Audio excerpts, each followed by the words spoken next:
Tout autre comportement peut conduire à un embrasement régional.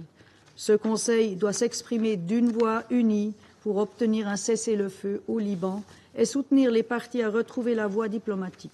Faisons tout pour que les civils ne continuent pas à payer le prix de l'incapacité à trouver une solution politique et qu'ils puissent enfin vivre en paix et en sécurité. Je vous remercie.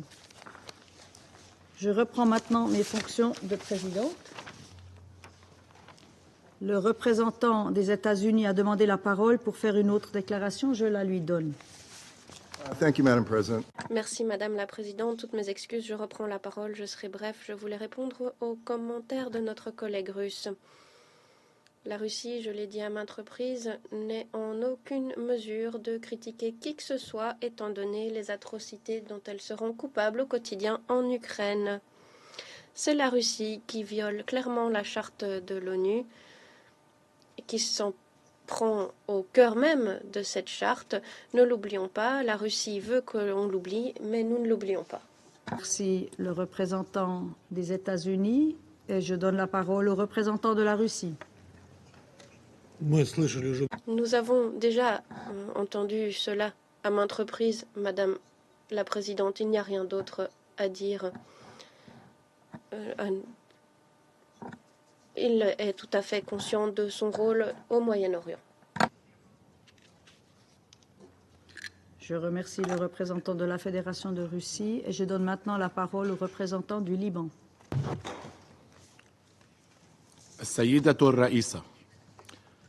Madame la Présidente, nous remercions la France d'avoir demandé la tenue de cette réunion. Nous remercions la Suisse d'avoir convoqué la réunion. Nous remercions les secrétaires généraux adjoints, Madame Di Carlo et Monsieur Lacroix, pour leurs exposés.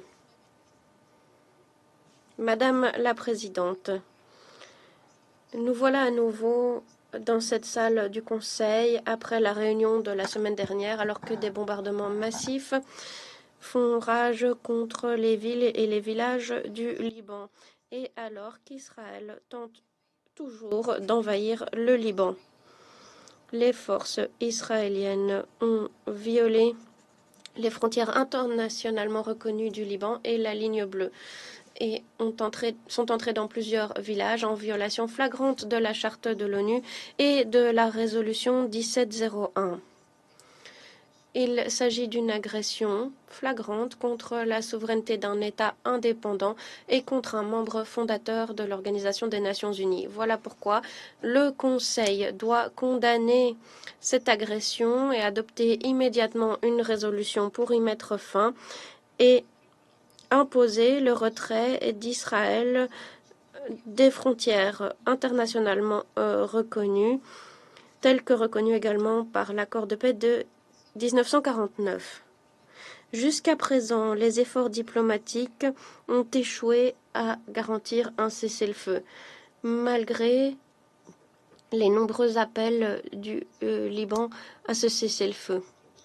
Les meurtres, la machine de déplacement et de destruction d'Israël continuent de cibler des civils alors qu'un quart de la population civile libanaise est déplacée en raison de bombardements, de meurtres ciblés et de l'invasion. Cette tragédie est donc liée à la violation par Israël du droit international. Cette tragédie est indescriptible. La plupart des victimes ont perdu la vie ces 2 dernières semaines. Nous recensons plusieurs milliers de martyrs, bien de nombreux blessés suite au bombardement d'aujourd'hui dans une région du centre densément peuplée de Beyrouth. 22 morts. Israël est responsable de cette agression. Les bombardements israéliens ont pris pour cible différents hôpitaux. Un passage frontière entre le Liban et la Syrie a été détruit. Il est utilisé pourtant par des milliers de citoyens libanais et syriens déplacés en raison de l'agression. Israël a bombardé les chaînes d'approvisionnement en eau du fleuve de Litanie approvisionnant les cultures du pays. Le site archéologique Baalbek a aussi été pris pour cible. Il s'agit du patrimoine mondial de l'UNESCO. Quel est l'intérêt de prendre pour cible des centres, des stations d'épuration, des sites archéologiques, des points de frontière, des points de passage? Quel est l'objectif de la prise pour cible de journalistes, de travailleurs médicaux ou humanitaires? Est-ce là donc cette fameuse opération militaire ciblée dont on nous parle? Madame la Présidente, nous remercions tous les pays frères et amis qui épaulent le Liban face à cette crise humanitaire. Nous vous remercions très sincèrement. Toutefois, jusqu'à présent, nous sommes loin de pouvoir répondre aux besoins des nombreuses familles déplacées et en raison des bombardements de zones résidentielles.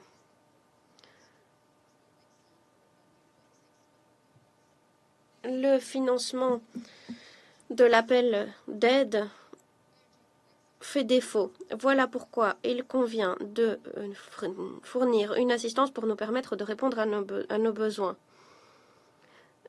Les Libanais ont contribué aux efforts liés aux crises de déplacement de ces 15 dernières années. Voilà pourquoi nous méritons aujourd'hui d'être épaulés. Nous remercions la France d'avoir convoqué une conférence internationale en appui au Liban le 24 octobre et nous invitons tous les États à y participer.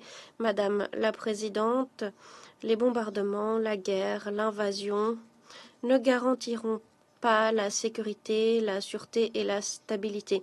Seule une solution diplomatique et la mise en œuvre des résolutions et le respect du droit international et du droit international humanitaire nous permettront de mettre fin à cette guerre et à cette agression.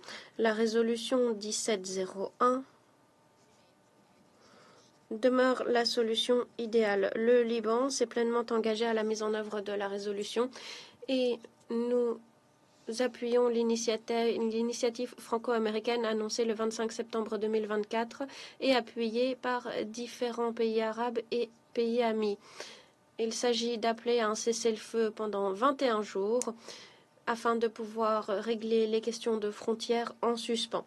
Israël avait accepté cette initiative avant de revenir sur sa décision et de procéder à l'agression.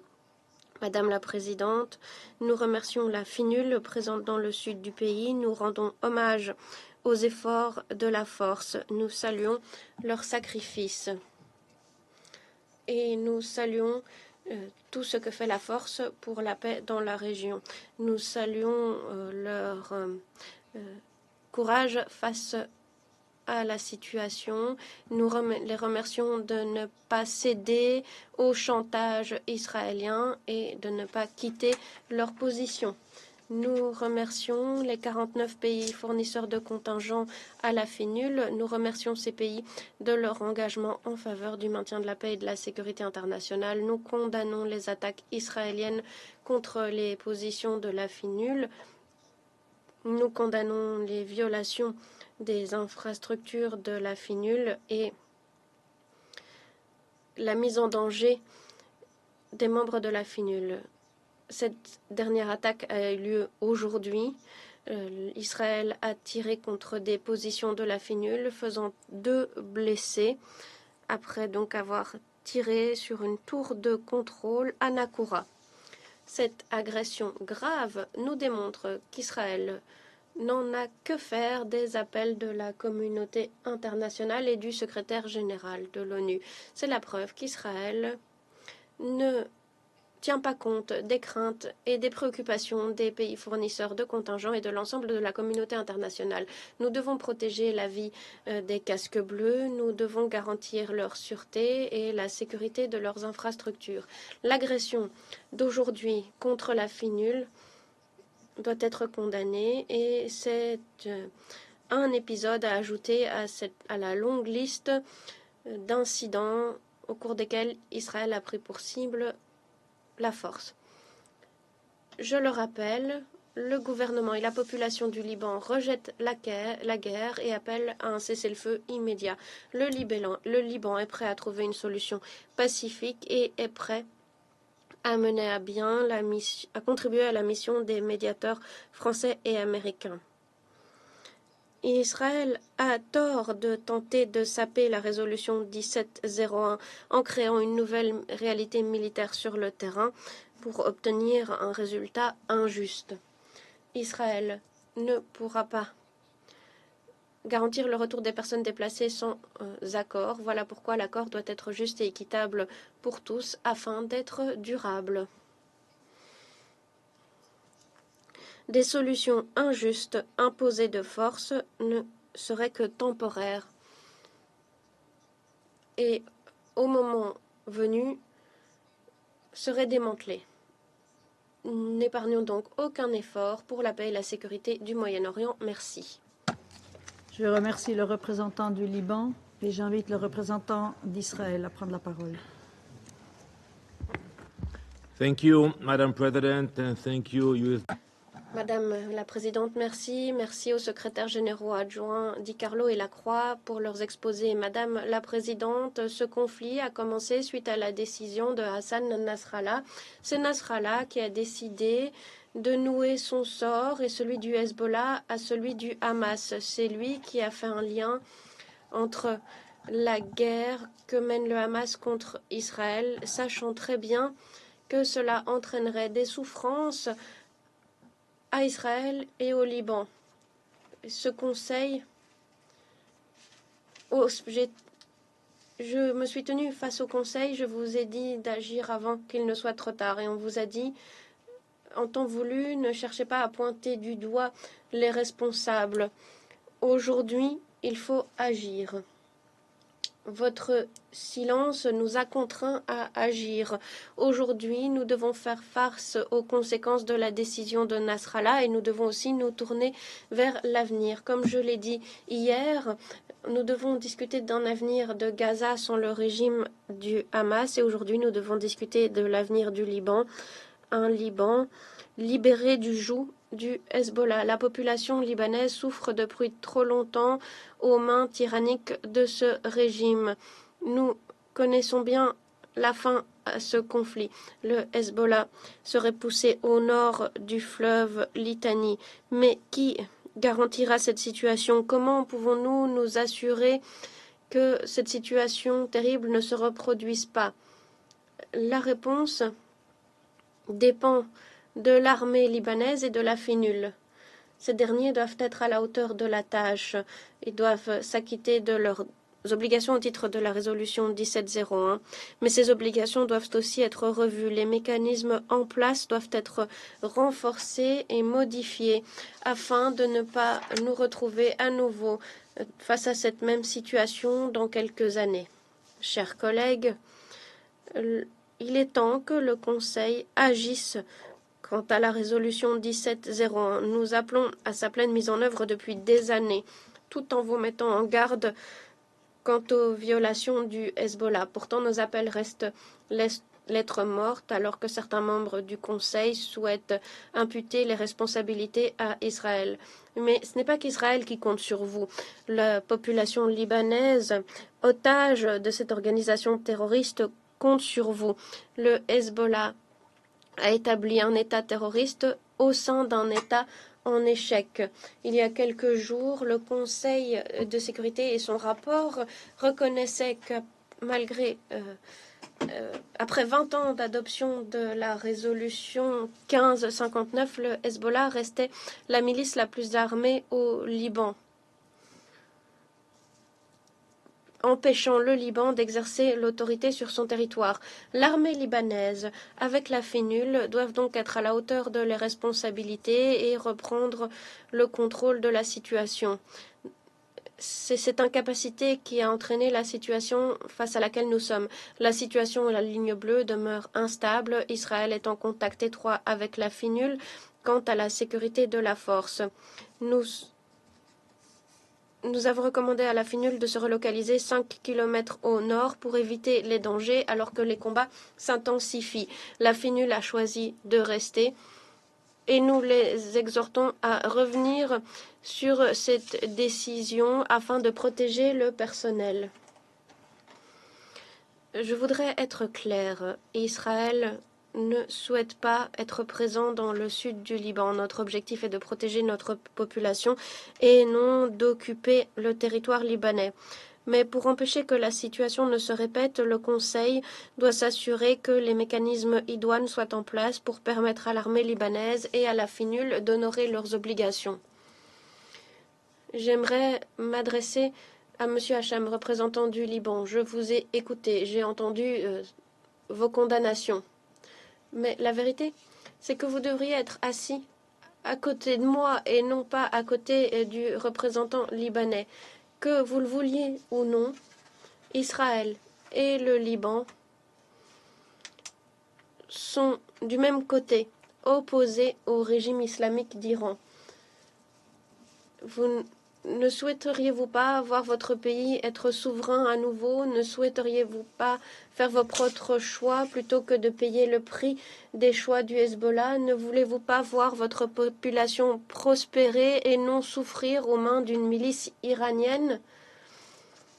Nous devrions nous tenir côte à côte.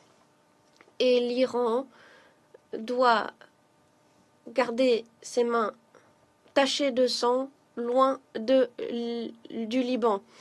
J'ai bien entendu ce qui a été dit aujourd'hui et dans le passé. Vous l'avez dit, le Liban appartient aux Libanais. Votre gouvernement et votre peuple rejettent la guerre et vous voulez la mise en œuvre de la résolution 1701. Je suis totalement d'accord. Et je voudrais m'exprimer à la population libanaise.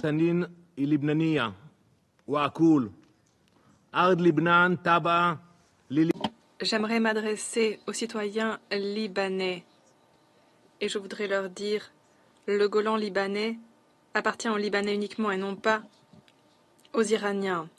Le Liban appartient aux Libanais et non pas aux Iraniens.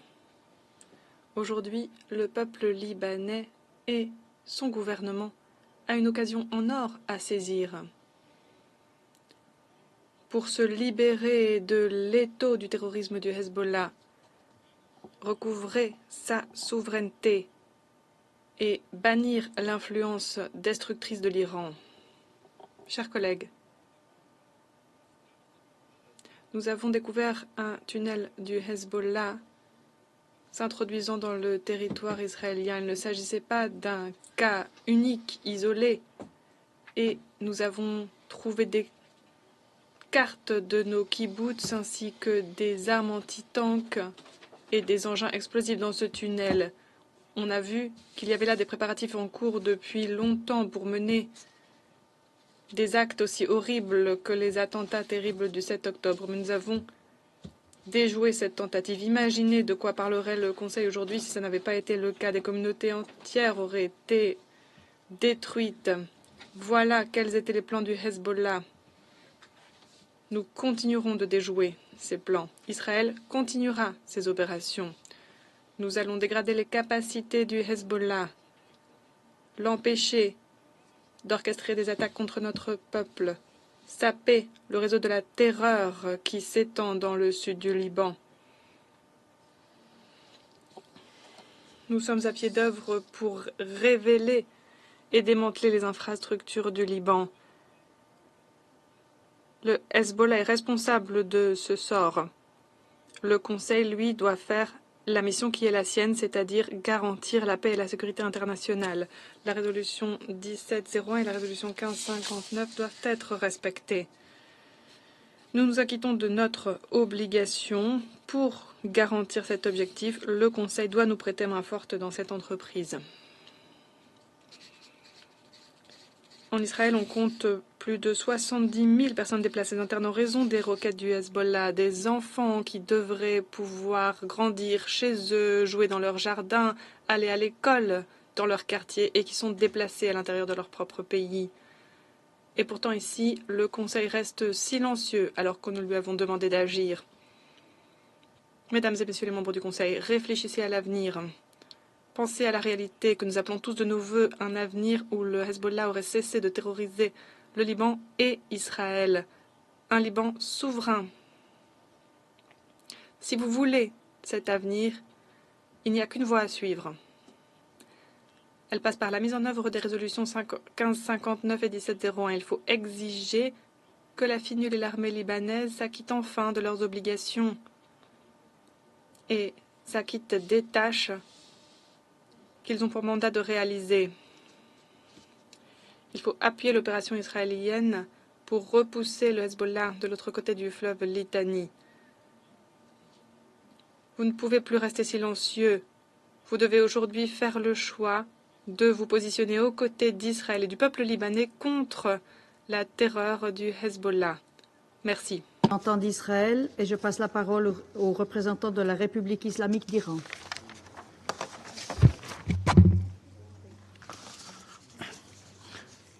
In the name of God, the compassionate and merciful. Au nom de Dieu, le clément, le miséricordieux, merci Madame la Présidente d'avoir convoqué cette réunion d'urgence ô combien importante. Merci également aux invités pour leur présentation.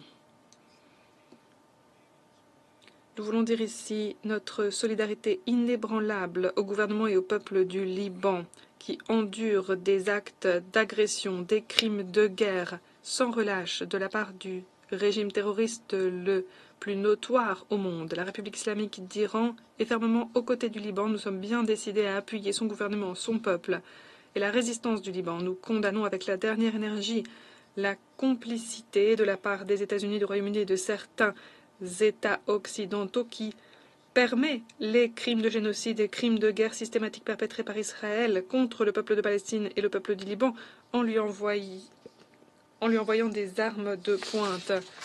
Madame la Présidente, alors que la guerre génocidaire livrée par Israël à Gaza a commencé depuis un an, plus de 200 000 personnes à Gaza ont été tuées, blessées ou ensevelies sous les décombres.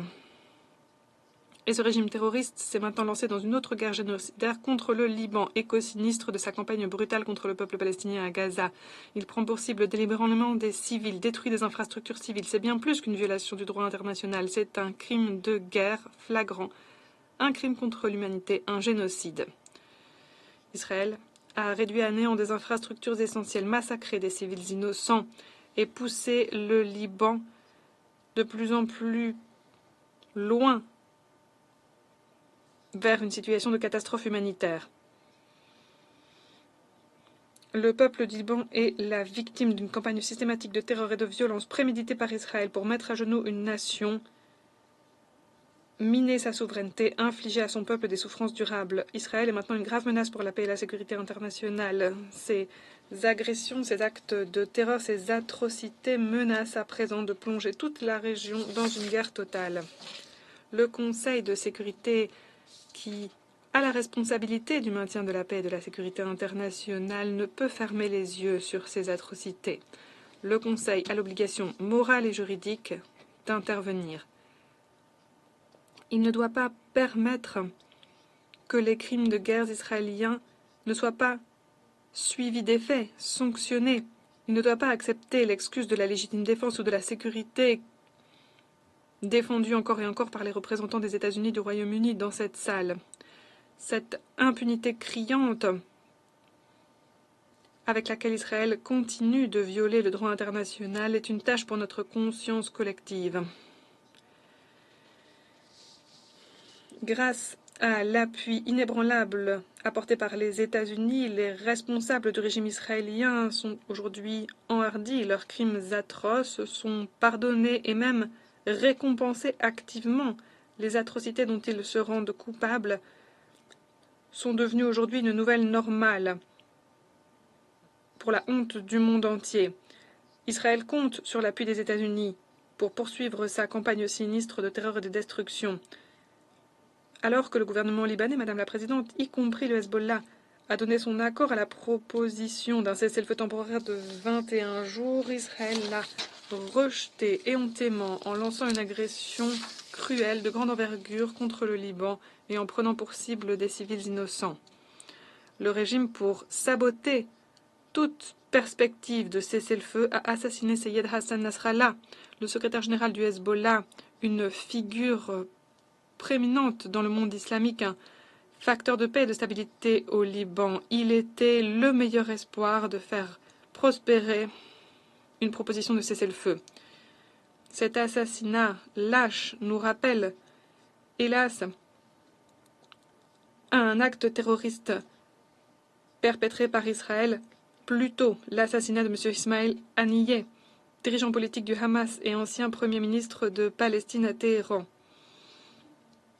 Cet assassinat avait fait voler en éclats tout espoir de cessez-le-feu à Gaza. Ces actes condamnables montrent les véritables intentions d'Israël. Ce régime ne s'intéresse guère à la paix ou à un cessez-le-feu. Il veut uniquement provoquer une guerre totale dans toute la région.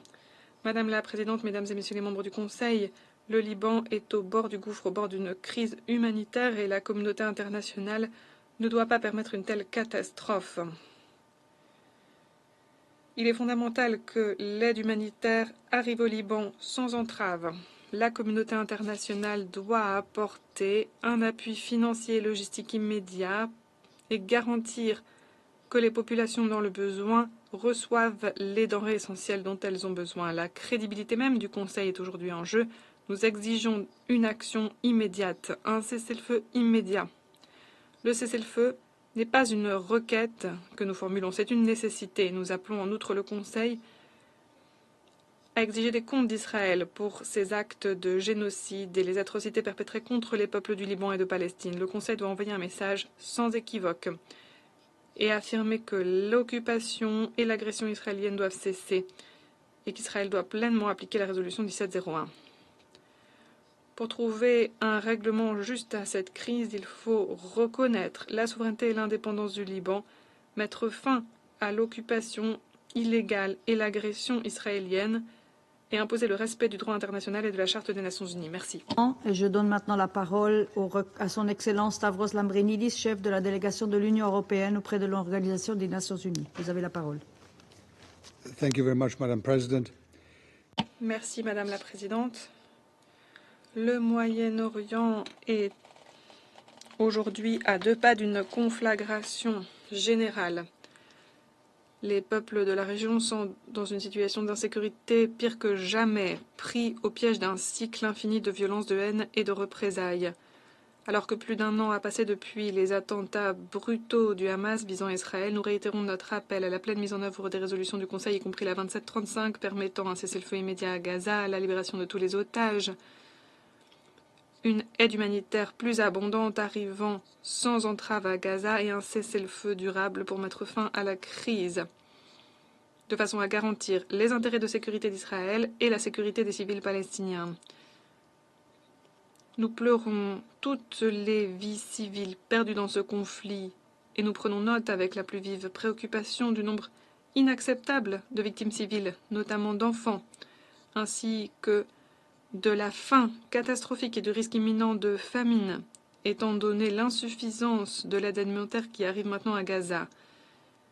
Israël a le droit de se défendre, mais doit pleinement respecter ses obligations en vertu du droit international, y compris le droit international humanitaire, quelles que soient les circonstances. Aucune méthode militaire ne permettra au peuple d'Israël et de la Palestine de jouir d'un avenir paisible. Il n'y a qu'une solution politique permettant de sortir de cette crise, fondée sur une solution à 2 États avec un État d'Israël et un État indépendant démocratique d'un seul tenant souverain et viable de Palestine, vivant côte à côte dans la paix, la sécurité et la reconnaissance mutuelle. Pas plus tard qu'il y a 2 semaines, à New York, l'Union européenne, l'Arabie saoudite et la Norvège ont lancé comme coprésident l'Alliance globale pour la solution à 2 États, une initiative qui a rallié un grand nombre de membres des Nations unies. Le conflit maintenant touche le Liban, où l'on constate un cycle dangereux d'attaques et de représailles qui ne fait que jeter de l'huile sur le feu de la logique de guerre qui a embrasé toute la région. Nous appelons toutes les parties à faire preuve de la plus haute retenue. L'intégrité territoriale et la souveraineté du Liban doivent être respectées par toutes les parties. Les tirs de roquettes non provoqués par le Hezbollah visant le territoire israélien, tirs de roquettes et autres projectiles, doivent cesser sans attendre. Nous condamnons également fermement les tirs de missiles contre Israël par l'Iran. Parallèlement, nous sommes très préoccupés par les frappes israéliennes visant des zones densément peuplées à l'intérieur du territoire libanais, avec à la clé un grand nombre de victimes civiles, y compris des femmes et des enfants et des membres du personnel humanitaire, ainsi que la destruction d'infrastructures civiles. Plus d'1 million de Libanaises et Libanais sont déplacés aujourd'hui. Plus de 200 000 ont essayé de trouver refuge en Syrie en proie à la guerre. Et 60 000 Israéliennes et Israéliens ne peuvent rentrer chez eux, dans le nord d'Israël. Nous déplorons le tribut lourd payé par les civils. L'aide humanitaire doit continuer de parvenir aux personnes dans le besoin, sans entrave et dans les quantités suffisantes. Son acheminement en toute sécurité doit être possible en tout temps. Nous appelons à la désescalade et demandons aux deux parties d'appliquer immédiatement un accord de cessez-le-feu le long de la ligne bleue et d'œuvrer pour la pleine mise en œuvre de la résolution 1701 du Conseil de sécurité pour garantir le retour en toute sécurité des populations déplacées de part et d'autre. Nous réitérons notre appui robuste aux efforts déployés par la France et les États-Unis pour parvenir à un cessez-le-feu négocié. Madame la Présidente, nous condamnons également les attaques visant les membres de la FINUL le 10 octobre et toutes les attaques visant les forces du maintien de la paix des Nations Unies qui représentent des violations graves du droit international humanitaire et de la résolution 1701. Nous affirmons de nouveau notre plein soutien à la FINUL, au sein de laquelle figure une présence forte de l'Union européenne. Dans la situation d'urgence actuelle, la FINUL joue un rôle de stabilisation qui est fondamental au sud du Liban. Nous appelons toutes les parties à respecter la présence de la FINUL et à pleinement mettre en œuvre leurs obligations, c'est-à-dire garantir la sûreté et la sécurité du personnel de la FINUL en tout temps. Nous appuyons fermement les institutions de l'État libanais, y compris les forces armées libanaises, qui sont un élément clé pour la pleine mise en œuvre de la 1701. L'Union européenne est toute disposée à aider le Liban à sortir de l'impasse politique dans laquelle il se trouve. Voilà quelques jours, l'Union européenne a adopté des mesures d'assistance avec à la clé des montants de 15 millions d'euros pour appuyer les forces armées libanaises. Au total, notre appui aux forces armées libanaises se chiffre à 21 millions d'euros. Nous avons également annoncé un montant supplémentaire de 40 millions d'euros pour l'aide humanitaire afin de venir en aide aux personnes dans le besoin au Liban, d'apporter une assistance humanitaire au pays pour un total donc qui est maintenant de 104 millions d'euros rien que pour cette année. Enfin, nous avons lancé une opération humanitaire avec un pont humanitaire depuis Chypre pour appuyer les populations affectées par la situation au Liban. Les États membres de l'Union européenne sur le plan bilatéral figurent également parmi les principaux bailleurs de fonds humanitaires. Il faut prendre des mesures essentielles de stabilisation, y compris le déploiement de l'armée libanaise dans le sud, veiller à ce que la FINUL puisse s'acquitter de son mandat et organiser une conférence humanitaire de toute urgence. À cet égard, nous nous félicitons de l'annonce faite par la France concernant une conférence d'appui pour le Liban. En guise de conclusion, nous continuerons d'œuvrer sans relâche pour ouvrir la voie à une issue diplomatique, mettre en branle une désescalade pour désamorcer cette situation extrêmement périlleuse pour toute la région. Merci. Et je passe la parole au représentant de la République arabe syrienne. شكرا السيدة الرئيسة. السيدة الرئيسة سأبدأ كلامي. Merci, Madame la Présidente. Madame la Présidente, pour commencer,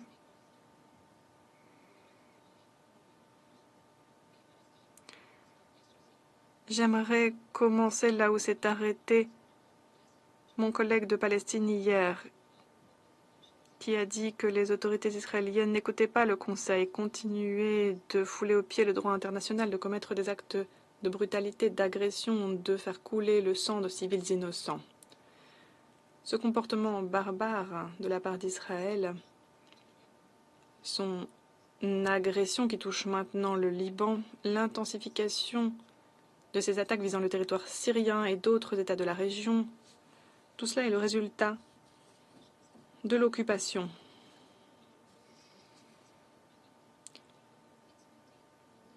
Il est des membres au sein de ce Conseil qui ont empêché le Conseil de réaliser son mandat, d'adopter des mesures pour mettre fin aux crimes israéliens.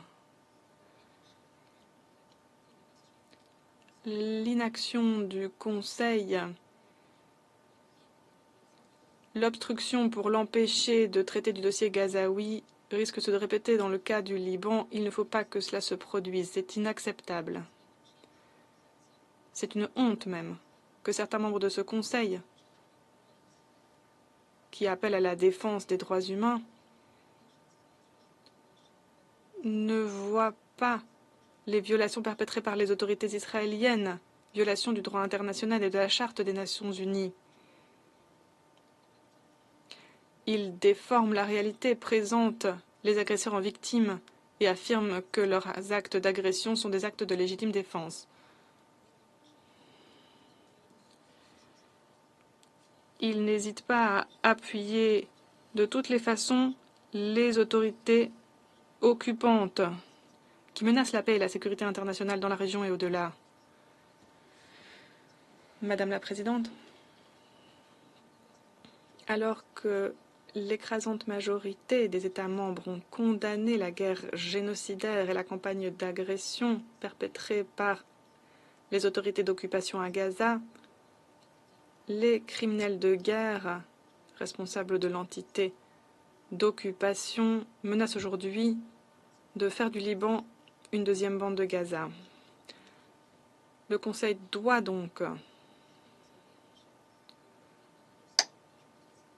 cesser de se contenter de compter les jours que dure l'agression, de compter les victimes. Il doit agir pour mettre fin à l'attaque israélienne contre le Liban, qui a fait des victimes innombrables parmi les civils innocents, les travailleurs sanitaires, les journalistes, qui a semé la destruction et la mort dans des zones entières, a rasé des immeubles, des bâtiments dans des quartiers résidentiels, a déplacé des centaines de milliers d'habitants qui sont maintenant déplacés au Liban et dans mon pays, la Syrie. Israël prend pour cible les civils de façon répétée. Il a recours à l'arme lourde. Il bombarde, assassine.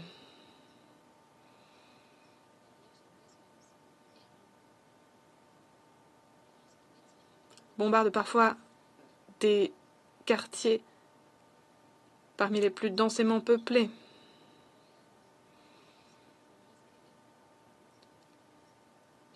Les autorités israéliennes sont responsables de meurtres de masse. Elles ont recours à des armes prohibées, y compris des armes de destruction massive. Très clairement, tout cela montre le caractère de l'occupation, les caractéristiques de ces activités militaires qui déstabilisent la région depuis des décennies et interdisent au peuple de la région toute prospérité et toute stabilité. Madame la Présidente, parallèlement à l'escalade que l'on constate dans l'agression israélienne au Liban, les autorités israéliennes redoublent d'acharnement en Syrie. Les attaques visant la Syrie sont maintenant presque quotidiennes. Ces quelques derniers jours, de nombreux bâtiments résidentiels à Damas ont été frappés, ce qui a provoqué la mort de 15 civils, dont une majorité de femmes et d'enfants. Et des dizaines de personnes de plus ont été blessées. Et je ne parle même pas là du sentiment de terreur qui saisit les civils innocents, ni des dégâts matériels pour la propriété publique comme privée.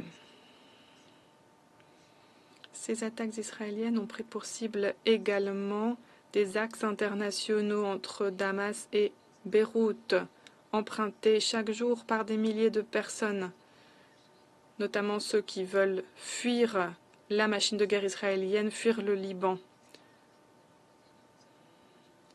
Étant donné les souffrances humanitaires de plus en plus intenses qui sont leur lot au Liban. En outre, l'aide humanitaire est également perturbée en raison de ces agissements. Mon pays, la Syrie, souligne avoir le droit de défendre son intégrité territoriale par tous les moyens permis par le droit international. Nous appelons le Conseil de sécurité à agir immédiatement pour mettre fin à ces attaques et à garantir la reddition de comptes et la non-récurrence de ces actes. Madame la Présidente, mon pays, la Syrie, dit de nouveau toute sa solidarité avec le peuple frère du Liban, qui est dans une situation de catastrophe humanitaire aujourd'hui en raison de l'agression israélienne. Malgré les difficultés, malgré les mesures coercitives, unilatérales et inhumaines dont il est victime, le gouvernement syrien a adopté toutes les mesures possibles pour apporter une aide humanitaire à tous les Libanais arrivant en Syrie. Les Syriens, les Libanais et ressortissants d'autres pays,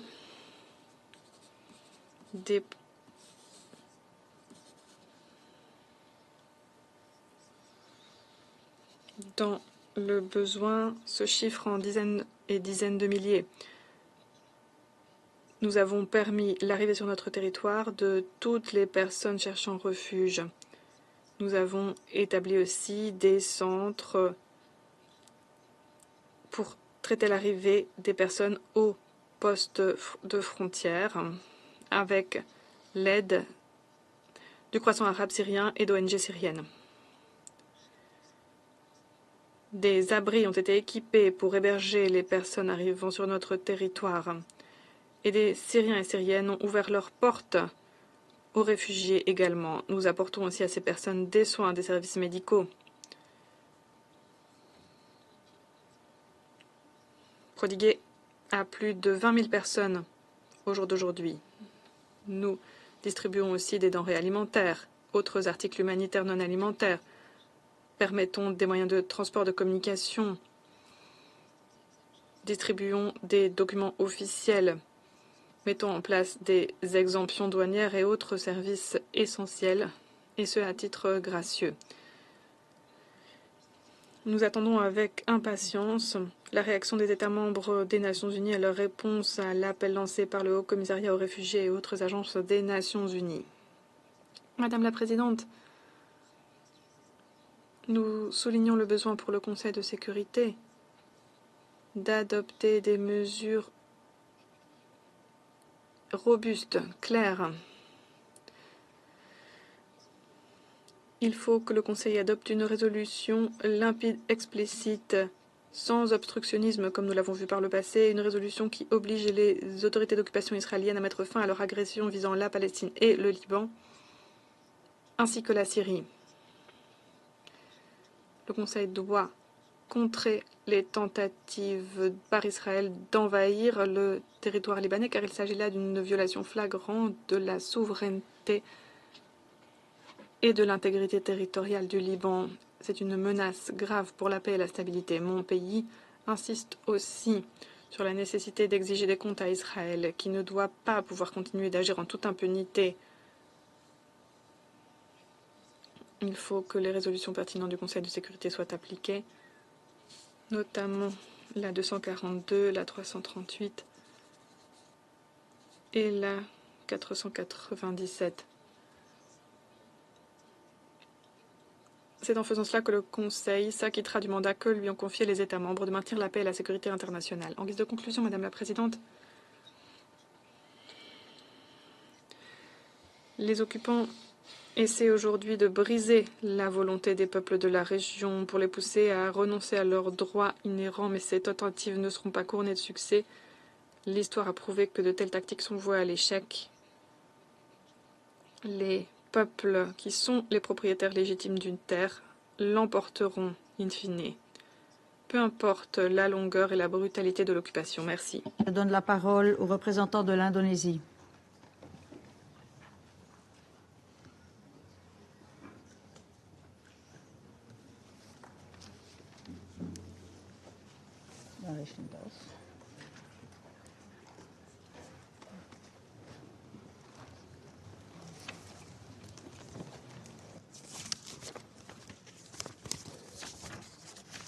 Thank you, Madam President.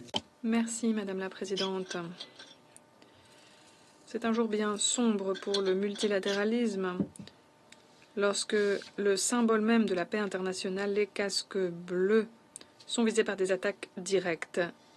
Israël a une fois de plus foulé aux pieds la Charte des Nations Unies, le droit international et le droit international humanitaire en visant directement les acteurs du maintien de la paix des Nations Unies. Les attaques aveugles par les FDI contre la FINUL qui ont blessé 2 de nos casques bleus montrent clairement qu'Israël se considère comme étant au-dessus du droit international. ne se sent pas concerné par nos valeurs partagées de paix, se sent habilité à agir en toute impunité. Nous condamnons cela.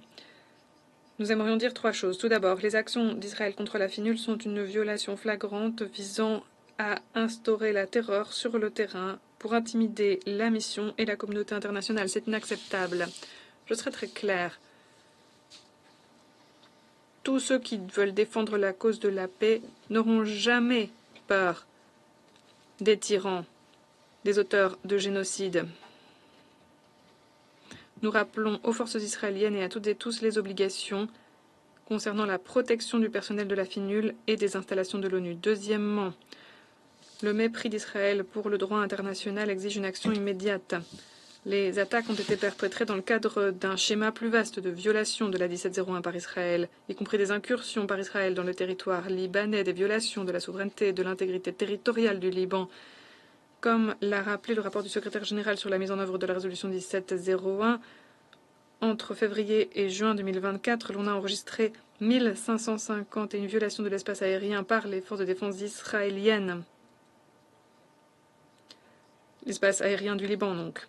C'est une augmentation de 110% par rapport à la même période en 2023. La persistance de ces violations, sans aucune conséquence, mine la crédibilité de l'ordre juridique international et de ce Conseil. Troisièmement, l'Indonésie, en tant que premier fournisseur de contingents au sein de la FINUL, souligne notre détermination de fer à continuer d'appuyer la FINUL et le maintien de la paix de l'ONU. Nous rendons hommage à tous les acteurs du maintien de la paix qui servent la cause de la paix sous le terrain avec dévouement et bravoure.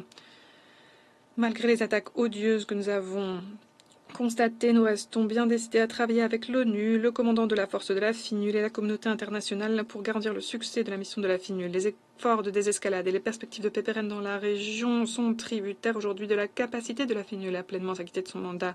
Le Conseil doit agir avec détermination pour faire en sorte que la FINUL puisse continuer son action vitale dans le sud du Liban,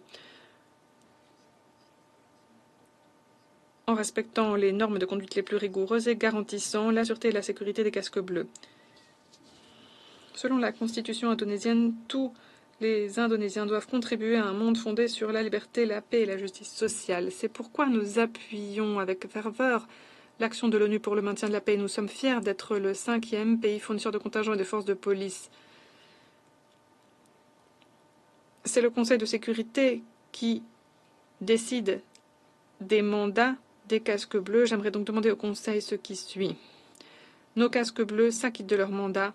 Vous devez vous acquitter du vôtre. Merci. Indonésie, et je donne la parole au représentant de la Mauritanie.